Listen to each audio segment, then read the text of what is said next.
जब से आशीष और स्वाति की शादी हुई थी, वो रोजाना ही आशीष को टिफिन में तरह तरह का टेस्टी टेस्टी खाना पैक करके देती थी। आशीष भी अपने फ्रेंड सर्कल में जब लंच खोलता तो सब उसके टिफिन की बहुत तारीफ करते। यार तेरे तो मजे हैं आशीष, हैं? भाभी तुझे रोजाना नई नई डिशेस बनाकर टिफिन में पैक करके दे देती है। एक हम है यार, रोजाना वही तोरी घिया टिंडे की सब्जी। वैसे आज तेरे टिफिन में क्या है? आज तो अभी टिफिन खोला नहीं है, देखता हूँ। अरे यार बढ़िया ही टिफिन पैक किया होगा भाभी ने, ला हमें दे, हम देखते, ला। आशीष के दोस्त उसका टिफिन अपने हाथ में पकड़ लेते हैं। अरे वाह, भरवा भिंडी और मलाई कोफ्ता, साथ में चटनी और सलाद भी। अरे यार, और ये मीठे में भी कुछ है यार। अरे गुलाब जामुन, भाई इसे कहते हैं यार टिफिन।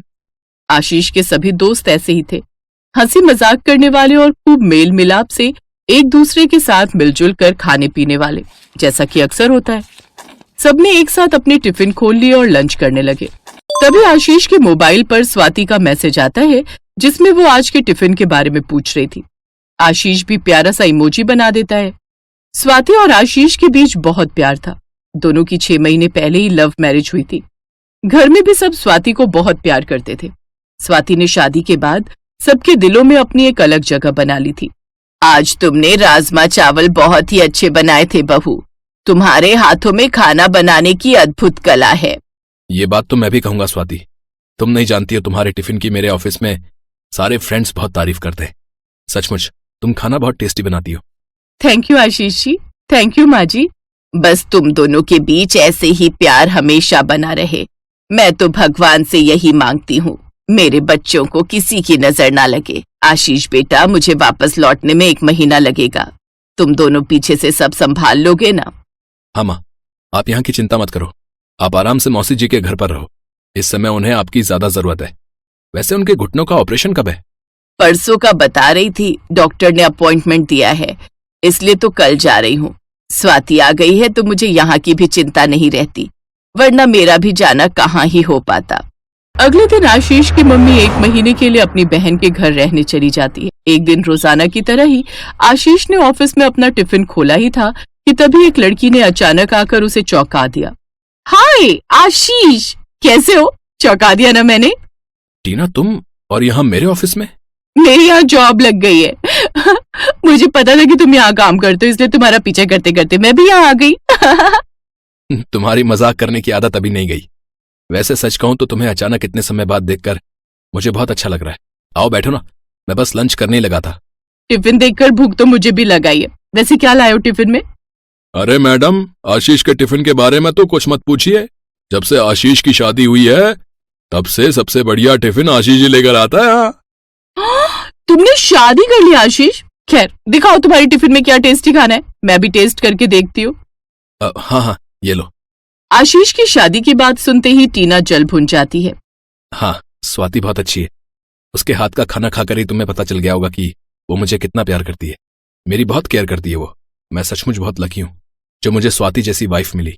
चलो, अब तो मेरी जॉब लग गई है। कभी तुम्हारे घर चलूंगी तो स्वाति से जरूर मिलूंगी। टीना आशीष को काफी सालों से प्यार करती थी, पर पिछले 4 साल से वो अपने घर दूसरे शहर में वापस चली गई थी। अब 4 साल बाद वापस आई थी। आशीष और स्वाति की मुलाकात भी 2 साल पहले ही हुई थी। टीना को आशीष का अपनी वाइफ की तारीफ करना पसंद नहीं आ रहा था। वो अभी भी आशीष को मन ही मन प्यार करती थी। वो चाहती थी कि आशीष स्वाति को छोड़कर उससे शादी कर ले, इसीलिए वो एक प्लान बनाती है। आशीष टीना को स्वाति से मिलवा चुका था। एक दिन आशीष जब ऑफिस में था तो टीना ऑफिस से जल्दी निकल गई और सीधा आशीष के घर पहुंची। टीना, तुम आओ ना। हाँ स्वाति, मुझे आना पड़ा। वो क्या है ना, मैं थोड़ी बहुत एस्ट्रोलॉजी और ज्योतिष के बारे में जानती हूँ, इसलिए मैं फेस रीडिंग भी कर लेती हूँ। पिछली बार जब आशीष ने मुझे तुमसे मिलवाया था तो मैंने तुम्हारा चेहरा पढ़ लिया था। स्वाति, आने वाले 15 दिनों के बाद तुम्हारे और आशीष के बीच में एक बहुत बड़ा झगड़ा होने वाला है, और मुझे ये कहते हुए बहुत बुरा लग रहा है कि वो झगड़ा तुम दोनों के रिश्ते को हमेशा के लिए खत्म कर सकता है, क्योंकि वो लड़ाई की बात तलाक तक पहुंच जाएगी। नहीं, ऐसा नहीं हो सकता। मैं आशीष जी से बहुत प्यार करती हूँ। कोई तो उपाय होगा जो इस अनहोनी को रोक दे। हाँ, मेरे पास एक उपाय है। अगले 15 दिनों तक तुम्हें आशीष को रोज टिफिन में पालक पनीर की सब्जी देनी होगी। उसके अलावा कोई सब्जी नहीं दोगी। अगर तुम ऐसा करती हो तो तुम्हारे और आशीष के रिश्ते में कोई दरार नहीं आएगी, सब कुछ ठीक हो जाएगा। बस तुम्हें ये उपाय किसी भी कीमत पर पूरा करना है। भले ही कोई मना क्यों ना करे, कितनी भी लड़ाई क्यों ना हो जाए, जीवन भर अलग होने से अच्छा है कुछ दिनों की लड़ाई हो जाना। और हाँ, याद रहे, मैंने तुम्हें ये सब बताया, ये बात तुम किसी से मत कहना, वरना तुम्हारी सारी मेहनत बेकार हो जाएगी। टीना ने स्वाति को बुरी तरह से डरा दिया था। टीना की ट्रिक काम कर गई और अगले दिन से स्वाति ने आशीष को टिफिन में रोजाना पालक पनीर पैक करके देना शुरू कर दिया। एक दो दिन तक तो आशीष ने जब ऑफिस में टिफिन खोला तो सबने बहुत तारीफ की, पर धीरे धीरे जब रोजाना ही टिफिन में पालक पनीर निकलने लगा तो आशीष भी हैरान रह गया। अब तो दोस्त भी मजाक उड़ाने लगे। ओ यार, क्या बात है यार आशीष, पालक का खेत खरीद लिया है क्या भाई? क्या है ना, भाभी जी तो रोजाना ही टिफिन में पालक पनीर की सब्जी देने लगी है। अरे पालक के खेत के साथ साथ मुझे तो लगता है आशीष ने पनीर की दुकान भी खरीद ली है भाई, तभी तो रोजाना पालक पनीर बनता है। वरना भाभी जी तो तरह तरह की सब्जियां टिफिन में पैक करके दे देती थी। आशीष, इन सबको बोलने दो, पर स्वाति की यह हरकत मुझे भी अच्छी नहीं लग रही है, तुम्हें उससे बात करनी चाहिए। उस दिन आशीष ने अपने ऑफिस के दोस्तों की बात का सारा गुस्सा स्वाति पर निकाल दिया। तुम्हें क्या हो गया स्वाति? ये तुम रोज रोज टिफिन में पालक पनीर क्यों देने लगी हो? तुम कुछ और क्यों नहीं बनाती? ये सब क्या चल रहा है? वो ऐसे ही बस, और कोई सब्जी बनाने का मन ही नहीं करता। आजकल पालक अच्छी आई हुई है ना, तो मैंने सोचा। पता नहीं क्या क्या सोचती रहती हो, मुझे तो लग रहा है तुम्हारा दिमाग खराब हो गया है। मुझे कल दूसरी सब्जी बनाकर देना, वरना मैं दोपहर का खाना नहीं खाऊंगा। अगले दिन आशीष ने सोचा कि शायद स्वाति आज टिफिन में कुछ नया देगी, पर जैसे ही आशीष ने टिफिन खोला फिर से वही पालक पनीर उसने टिफिन में देखा। अब तो आशीष का चेहरा गुस्से से लाल हो गया। उसने जल्दी से टिफिन बंद किया और बैग में छुपा कर रख दिया। दोस्तों को उसने बहाना कर दिया कि वो आज टिफिन नहीं लाया है क्योंकि स्वाति की तबीयत ठीक नहीं है। रोजाना ही स्वाति टिफिन में पालक पनीर देने लगी तो आशीष ने दोपहर में टिफिन खोलना बंद कर दिया। रात को जब स्वाति टिफिन देखती तो खाना वैसे का वैसा ही दिखता। एक दिन स्वाति की सास जब फोन पर बात कर रही थी तो स्वाति के मुंह से बात निकल ही गई। स्वाति की सास समझ गई कि ये सब टीना का प्लान है। वक्त रहते अपने बहू और बेटे के रिश्ते को बचाने के लिए सास को वापस घर आना ही पड़ा। स्वाति की सास ने स्वाति से फोन करवाकर बहाने से टीना को घर पर बुलवाया। उस समय आशीष भी घर पर था। स्वाति ने सास के जोर देने पर टीना वाली बात आशीष को बता दी। अब जब आशीष को बात पता चली तो वो टीना की तरफ गुस्से में देखने लगा। तू मेरे से पूछ रहा था ना कि मैं 1 महीने के लिए गई थी तो इतनी जल्दी वापस क्यों आई हूँ? इस बदतमीज लड़की की वजह से।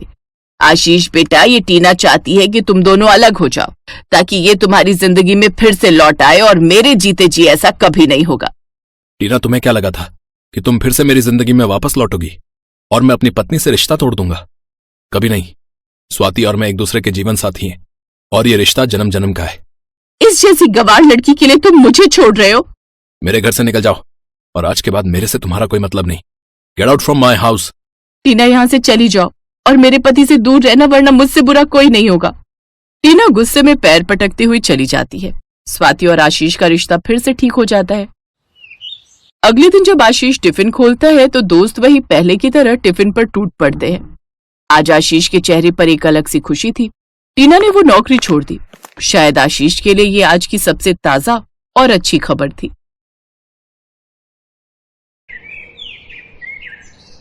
पूर्णिमा एक छोटे से गांव में रहने वाली साधारण सी लड़की, जो अब मुंबई जैसे बड़े शहर की एक मॉडर्न फैमिली में शादी होकर आ तो गई, पर उनके व्यवहार को अभी जानते हुए उसे एक ही दिन बीता था। मम्मी, आपको पता तो था कि भाभी शुरू से ही गांव में रही है, आपने फिर भी विकास भैया से उनकी शादी करवा दी। पता नहीं, मुझे तो लगता है तुम्हारे बाबूजी के ऊपर इसने और इसके पिता ने कोई जादू टोना कर दिया था, तभी तो गांव गए और इस गवार का रिश्ता लेकर आ गए। पर फंसा तो मैं ना। मेरे सब दोस्त कितना मुझ पर हंसेंगे कि मैंने शहर की मॉडर्न लड़कियां छोड़कर गांव की गवार से शादी कर ली। ये सब पापा की वजह से हुआ है। वो तो मेरे ऊपर जबरदस्ती कर रहे थे। अगर मैं शादी के लिए हाँ ना करता तो बोल रहे थे कि मुझे एक फूटी कौड़ी नहीं देंगे। अब क्या कर सकते हैं बेटा, अब तो शादी हो गई है। तभी कलावती की छोटी बहन आशा आ जाती है। बहुत कुछ कर सकते हैं दीदी, हमारे पास विकास की दूसरी शादी करवाने का भी ऑप्शन है। वैसे भी मुझे नहीं लगता ये पूर्णिमा ज्यादा दिन यहाँ टिकेगी, क्योंकि इसको तो हमारे शहरी शौक पता ही नहीं है। एक काम करते हैं, कल सबका खाना कर रहे हैं ना, बहू से पास्ता बनवा लेते हैं। इसने तो आज तक पास्ते का नाम भी नहीं सुना होगा। मौसी जी ठीक कह रही है मम्मी, हम भाभी से पास्ता बनवाएंगे। आप तो ना उनको शर्त रख देना कि अगर वो पास्ता बनाने में फेल हो गई तो फिर उन्हें मायके रहने भेज देंगे। बस फिर पीछे से हमारा काम हो सकता है। मम्मी मम्मी प्रियंका ठीक कह रही है। आप पूर्णिमा के सामने यही शर्त रखो कि अगर वो कल सबके लिए पास्ता नहीं बना पाई तो आप उसे कुछ महीने के लिए मायके छोड़ देंगे। मम्मी, मुझे किसी भी तरह से उस गवार से पीछा छुड़ाना है और अभी कुछ समय के लिए तो आप उसे उसके गांव भेज ही दो। सबने मिलकर सोच लिया था कि किसी भी तरह पूर्णिमा को उसके मायके भेज कर ही रहेंगे। शाम को कलावती ने पूर्णिमा को अपने कमरे में बुलाया और बोली, पूर्णिमा, कल जो हमारे घर मेहमान आ रहे हैं उनमें तुम्हारे ससुर जी के भी दोस्त हैं और विकास के भी, तो इसलिए कल तुम्हें सबके लिए स्पेशल पास्ता रेडी करना है। तुम्हें पास्ता बनाना आता है ना? पास्ता वो मैं... क्यों, कोई परेशानी है? देखो, कल अगर तुम पास्ता बनाने में फेल हो गई और तुम मेहमानों के लिए पास्ता नहीं बना पाई तो हमारी ये शर्त रहेगी कि तुम अगले 6 महीने तक अपने मायके में रहोगी और फिर तुम जब तक सारा शहरी खाना, पास्ता, नूडल, पिज्जा, चाउमीन वगैरह वगैरह बनाना सीख नहीं जाओगी तब तक यहाँ वापस मत लौटना। अरे दीदी, पहले बहू को पास्ता बनाने तो दो, क्या पता ये बना ले और इसे मायके जाने की नौबत ही ना आए। जाओ बहू, तुम कमरे में जाकर आराम करो, कल फिर सबके लिए पास्ता भी बनाना है ना। पूर्णिमा अपने कमरे में चली जाती है। कलावती और आशा एक दूसरे को देखकर हंसने लगती हैं। अगले दिन रसोई में पास्ता बनाने की कोई तैयारी नहीं थी और ना ही पूर्णिमा की कोई मदद कर रहा था। पूर्णिमा अकेले ही रसोई में खड़ी थी। तभी उसके ससुर अपने हाथों में कुछ थैले पकड़े हुए वहां आ जाते हैं। पूर्णिमा बहू, ये लो पास्ता बनाने का सारा सामान। मैंने जो जो समझ में आया सब कुछ खरीद लिया। अब ये सब मिलकर बनाते रहते हैं तो मुझे इतना तो पता ही रहता है कि पास्ता में क्या क्या सामग्री डलती है, पर बनाना मुझे नहीं आता। ये कोशिश तो बहू तुम्हें खुद ही करनी होगी। पापा जी, आपने मेरे लिए इतना सोचा, मेरे लिए यही बहुत बड़ी बात है। पापा, मुझे आशीर्वाद दीजिए कि मैं इस परीक्षा में पास हो जाऊं। बिल्कुल बहू, मेरा आशीर्वाद तुम्हारे साथ है। तुम इस परीक्षा को जरूर पास करोगी। अब समय आ गया है बहू, सबको पता चल जाना चाहिए कि हमारी बहू कौन है। सब लोग हॉल में नई बहू के हाथ का पास्ता खाने का इंतजार कर रहे थे। मम्मी, मैं एक बार किचन में देख कर आती हूँ, भाभी से पास्ता बना भी है या नहीं। वैसे मुझे नहीं लगता कि उन्होंने पास्ता बनाया होगा, वो तो देसी खाना ही बनाना जानती हैं। हाँ हाँ, देख कर आ कि आखिर रसोई में इतनी देर से कर क्या रही है। प्रियंका जैसे ही किचन में जाने लगती है तभी वो पूर्णिमा को अपने हाथ में पास्ता सजाकर लाते हुए देखती है। पास्ते की खुशबू पूरे घर में फैल रही थी। अरे वाह बहू, पास्ते की खुशबू तो बहुत बढ़िया आ रही है। अब जल्दी जल्दी मेहमानों को सर्व कर दो और मुझे सबसे पहले देना। हाँ जी पापा जी।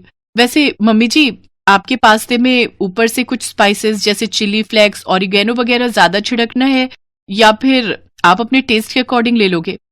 विकास, मैंने आपके लिए रेड सॉस पास्ता भी रेडी किया है। मुझे पता है आपको रेड सॉस पास्ता बहुत पसंद है एक्स्ट्रा चिली के साथ। और प्रियंका, मैंने तुम्हारा भी अलग पास्ता बना दिया है जिसमें वेजिटेबल्स कम है। ये लीजिए पापा, आपका हल्के मसाले वाला पास्ता। मैंने सबके टेस्ट के अकॉर्डिंग अलग अलग पास्ता रेडी कर दिया है। मौसा जी, ये लीजिए आपका पास्ता। मैंने साथ में और भी डिशेस बनाई हैं, वो भी आप टेस्ट करके देखिएगा। हाँ हाँ, पर तुम इतना सब कुछ? पूर्णिमा पास्ता बनाना जानती है और वो भी इतनी तरह के, ये बात कुछ समझ नहीं आ रही। तुम ठीक कह रही हो दीदी, अभी तक ये माजरा मुझे भी समझ में नहीं आ रहा। ये तो गांव की लड़की है, इसे इतना बढ़िया पास्ता बनाने कैसे आ सकता है? मम्मी, पास्ता तो बहुत टेस्टी बनाया भाभी ने। इसका तो टेस्ट ऐसा लग रहा है जैसे किसी फेमस शेफ ने बनाया हो। पूर्णिमा के ससुर अपने कुछ जान पहचान के लोगों को पूर्णिमा से मिलवाते हैं। उन्हीं मेहमानों में से एक औरत पूर्णिमा का नाम लेते हुए बोली, शेफ पूर्णिमा, आपकी बहू है best chef of the year का ताज पहनने वाली शेफ पूर्णिमा। मुझे तो सचमुच तुमसे मिलकर बहुत खुशी हो रही है। तुमने जो रेसिपी अपनी साइट पर डाली थी ब्रेड का पिज्जा बनाने वाली, वो मुझे बहुत पसंद आई थी। मैंने उसे ट्राई भी किया, बहुत टेस्टी बना था वो। Thank you aunty.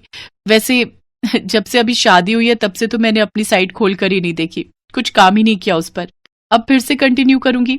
और थैंक यू, आप सबके प्यार से मुझे इतनी प्रेरणा मिलती है कि मैं आगे और भी नई नई रेसिपीज डालती रहूंगी।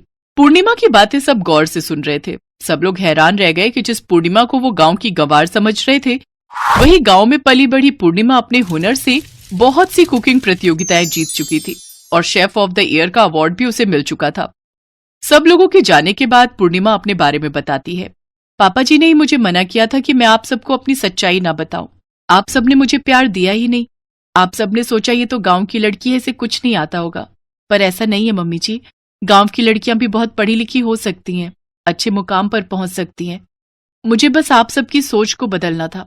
शायद आप सबकी सोच अब बदल चुकी होगी, पर मुझे सचमुच इन कुछ दिनों में बहुत दुख हुआ। किसी ने भी मुझसे प्यार का एक शब्द तक नहीं बोला। सब मुझसे नफरत ही करते रहे, मुझे इस घर से निकालने की कोशिश करते रहे। मैं अपना घर छोड़कर यहाँ आई आप सबका प्यार पाने के लिए, अपनी पूरी जिंदगी यहाँ बिताने के लिए, पर आप सब तो मुझे यहाँ से निकालने के लिए प्लान कर रहे थे। मैं सब जानती हूँ। अचानक बोलते बोलते पूर्णिमा बहुत तेज रो पड़ी। उसके साथ साथ कलावती, प्रियंका, आशा सब रो पड़ी।